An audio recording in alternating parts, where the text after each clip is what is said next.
Mueller may be close to wrapping up a significant part of the Russia investigation. A report from Politico this week, which found that Special Counsel Robert Mueller is gearing up to interview White House Communications Director Hope Hicks, indicates that a significant part of the Russia investigation is likely moving into its final stages.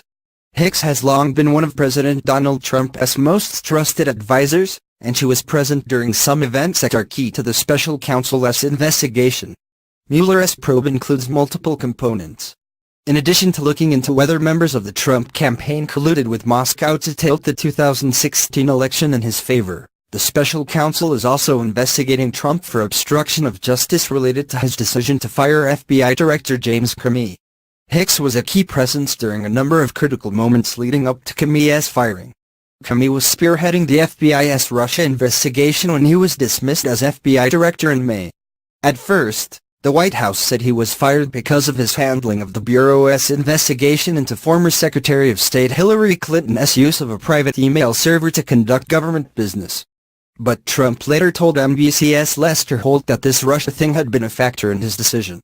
The biggest challenge a prosecutor faces in an obstruction of justice case is proving corrupt intent, which is almost always difficult to establish. But Trump's public statements bashing Comey and the investigation, as well as a draft letter he put together with advisor Stephen Miller in early May laying out his reasons for firing Comey, could change the ball game.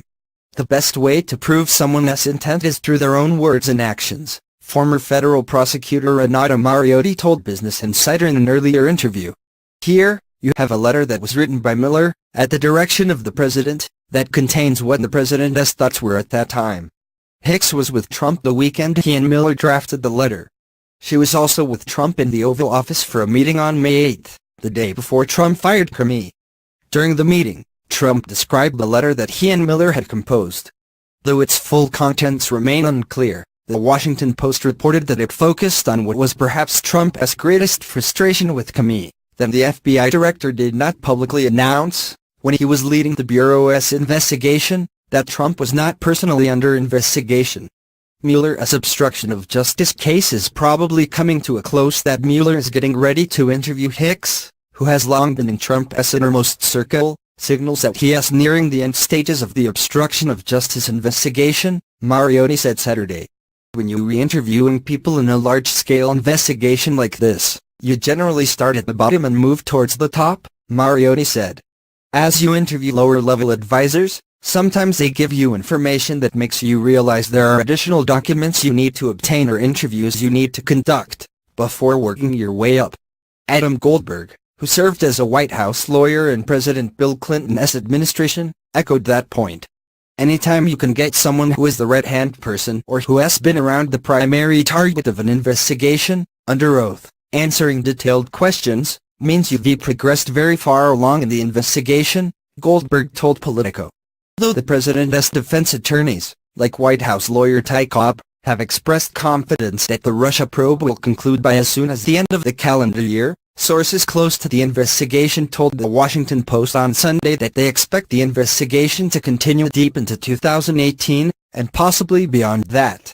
Mueller's team took over the FBI's investigation in May, when he was appointed special counsel following Comey's firing.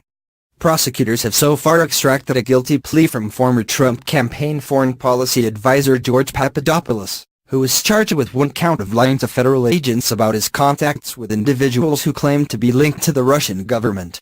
In October, Mueller indicted former Trump campaign chairman Paul Manafort and his associate Rick Gates on charges of money laundering and their work as foreign agents. Hicks' testimony could be useful for other parts of the investigation as well. In addition to being privy to Trump's thoughts leading up to his decision to fire Comey, Hicks was also with the president on Air Force One when he dictated an initially misleading statement that his son, Donald Trump Jr., issued in response to reports that he met with a Kremlin-connected lawyer at Trump Tower in June 2016. The statement had to be amended several times after it emerged that Trump Jr. took the meeting when he was offered dirt on Democratic nominee Hillary Clinton as part of Russia and its government's support for Mr. Trump.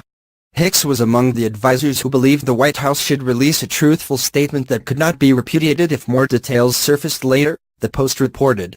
They were ultimately overruled, and the special counsel is now scrutinizing Trump's response to determine what he knew about the meeting and whether he acted to conceal its purpose. She was also one of the campaign officials who was notified that Trump Jr. was in contact with WikiLeaks during the 2016 campaign. People shouldn't think of this investigation as one big indictment that is going to come out charging everyone who is involved, Mariotti said. There are going to be pieces of it that come out bit by bit. But for now,